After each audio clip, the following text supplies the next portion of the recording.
आज दिल्ली के रामलीला मैदान में किसानों की महापंचायत, पुलिस ने कई शर्तों के साथ इजाजत दी। दिल्ली पुलिस ने दी महापंचायत में 5000 लोगों के जुटने की परमिशन, ट्रैक्टर ट्रॉलियों पर भी रहेगी पाबंदी। किसानों की महापंचायत को लेकर दिल्ली में सुरक्षा की पुख्ता व्यवस्था, ट्रैफिक पर भी रहेगी पुलिस की निगाहें। सुबह 11 बजे से 2 बजे तक होगी किसानों की महापंचायत, किसी भी तरह की रैली और प्रदर्शन पर रहेगी रोक।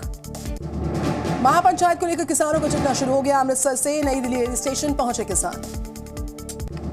लोकसभा चुनाव को लेकर बीजेपी ने जारी की दूसरी सूची, 72 उम्मीदवारों के नाम का ऐलान किया गया। भारतीय जनता पार्टी ने जब तक उतारे हैं 267 उम्मीदवार। लिस्ट में दिल्ली की 2 और गुजरात की 7 सीटों के उम्मीदवार, हरियाणा की 6 सीटों पर उम्मीदवार घोषित। कर्नाटक के लिए 20 उम्मीदवारों का ऐलान, एमपी से 5 तो महाराष्ट्र की 20 सीट पर प्रत्याशियों के नाम। दिल्ली में 6 सांसदों के कटे टिकट, सिर्फ मनोज तिवारी का टिकट रहा बरकरार। 3 पूर्व मुख्यमंत्री लड़ेंगे चुनाव। हमीरपुर से अनुराग ठाकुर को मिला टिकट, पूर्वी दिल्ली से हर्ष मल्होत्रा लड़ेंगे चुनाव। बीजेपी की दूसरी सूची में गुजरात में 5 मौजूदा सांसदों के कटे टिकट, अब तक पार्टी ने गुजरात में 4 महिलाओं को बनाया उम्मीदवार। कर्नाटक में भी 6 मौजूदा सांसद का कटा टिकट, रमेश पोखरियाल, तीरथ सिंह रावत को भी नहीं मिल पाया मौका। करनाल से संजय भाटिया की जगह मनोहर लाल लड़ेंगे चुनाव। बिहार की 40 सीटों के लिए एंट्री का फॉर्मूला तय, सूत्रों के हवाले से खबर, बीजेपी को 17 सीट पर लड़ने का फैसला।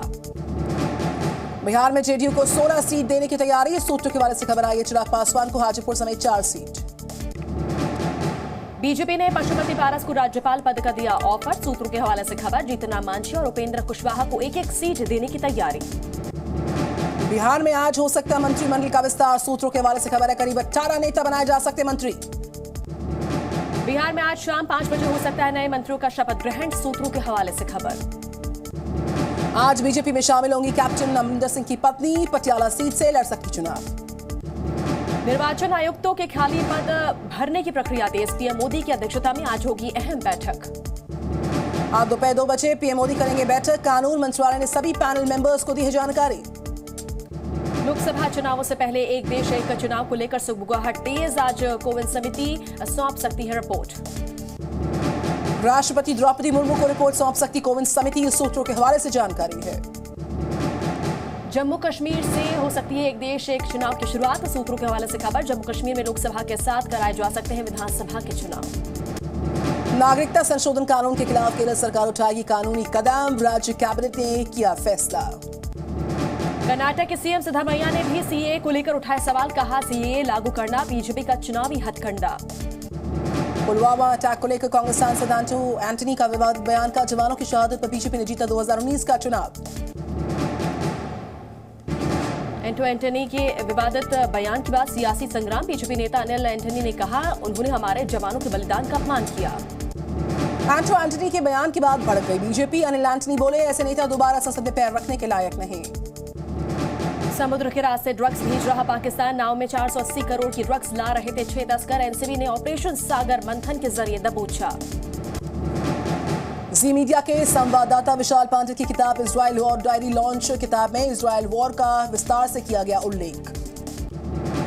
केंद्रीय मंत्री अनुराग ठाकुर ने किया पुस्तक का विमोचन, युद्ध के दौरान लोगों की बीती का निष्पक्ष तरीके से किया गया है विवरण।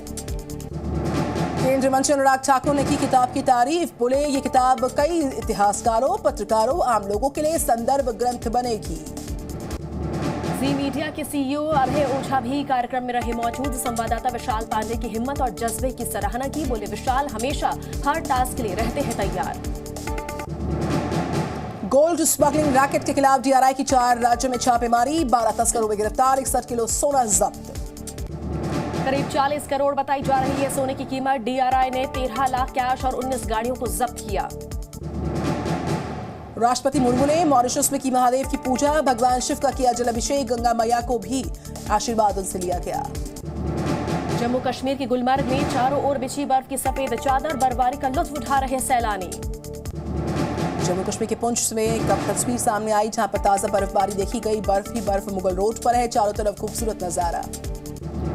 बहराइच में महिला सिपाही संभालेंगी फील्ड की कमान, एसपी वृंदा शुक्ला ने जारी किए निर्देश।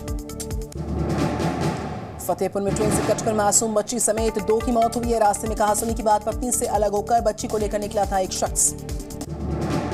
रूसी राष्ट्रपति पुतिन ने दी परमाणु हमले की धमकी, कहा अमेरिका ने यूक्रेन में सेना भेजी तो इससे युद्ध को भड़काना माना जाएगा। फ्रांस पर रूसी राष्ट्रपति पुतिन का बयान, फ्रांस को अफ्रीकी देशों से बाहर करने का इरादा नहीं। मैक्रोन ने यूक्रेन में यूरोपीय सेना भेजने का दिया था सुझाव। यूक्रेन के क्रीवी रेह पर रूस ने मिसाइल से किया हमला, हमले में 4 लोगों की मौत, 43 घायल। इजरायल ने गाजा में युद्ध के लिए बजट में किया प्रावधान, इजरायली संसद से प्रस्ताव पास। वुमेन्स प्रीमियर लीग में दिल्ली कैपिटल्स ने गुजरात को 7 विकेट से हराया, लगातार दूसरे सीजन फाइनल में बनाई जगह। गुजरात ने दिल्ली को दिया था 127 रनों का टारगेट, शेफाली वर्मा ने तूफानी पारी खेली, जीत दिलवाई।